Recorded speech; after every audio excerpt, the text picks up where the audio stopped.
এই দেখো আজকে আমাদের হঠাৎ করে কি মুড হলো, আমরা দুজন বেরিয়ে পড়লাম হচ্ছে একটু ঘুরতে। আর এখন আমরা মেট্রোয় উঠে যাচ্ছি শিয়ালদা থেকে। আমরা চলে এসেছি শপিং মলে ম্যানি স্কোয়ারের মধ্যে একটা স্পেন্সারে হচ্ছে অনেক ভালো সেল দিচ্ছিল, তো এখানে সেই সেলের জন্যই আমরা চলে এসেছি শপিং মলে ঘুরতে। আপ টু 78 and 90% অফ ছিল, তো সেখানে আমরা অনেক জিনিসই দেখছিলাম, বাচ্চাদের খেলনা থেকে শুরু করে বড়দের বোতল, কেটলি, থালা।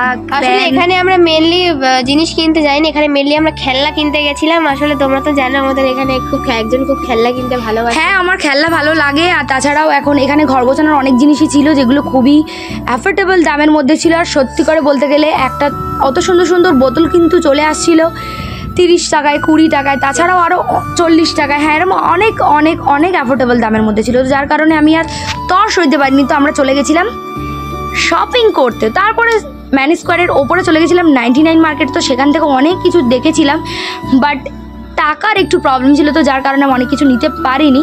তো যাই হোক, তারপরে এখানেও অনেক এফোর্ডেবল দামের মধ্যে ছিলই, তো তোমরা চাইলে আসতে পারো। আর অবশ্যই এই সেলটা কিন্তু থাকবে মার্চ মাস অবধি।